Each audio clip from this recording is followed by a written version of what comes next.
I'm Karyn Maughan, legal journalist at News 24.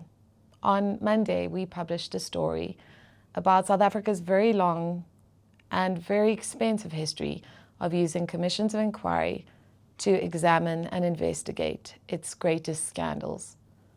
We know that that history began with the Truth and Reconciliation Commission, which interrogated and investigated the truly heinous history of the apartheid government's abuse of power, extrajudicial killings, kidnappings, and disappearances. At the end of that process, which was deeply painful for all the people who came forward and testified during it, the TRC made some very far-reaching recommendations and said that in 300 cases, it believed there was enough evidence to warrant further investigation and possible prosecution by the National Prosecuting Authority.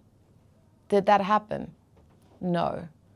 And what many will argue was that that began a process of non-accountability as the consequence of commissions that continues to haunt South Africa even today. And now, in the wake of Lieutenant General Nhlanhla Nkwanzi's very serious accusations that our criminal justice system has been infiltrated by the very same criminals that it should be protecting us from, we see President Cyril Ramaphosa again instituting another inquiry. In the wake of the ANC government's repeated failures to take these investigation outcomes seriously, many of us will be understandably asking, what is the point of this?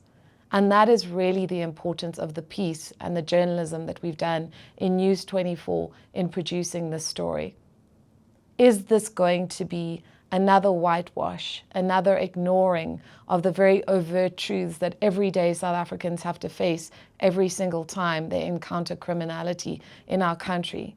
Or for the first time, with the GNU government, are we going to see these inquiries coming up with recommendations and findings that are taken seriously so that our country can move forward in the democracy that those activists died for all those years ago, but for which they were denied justice?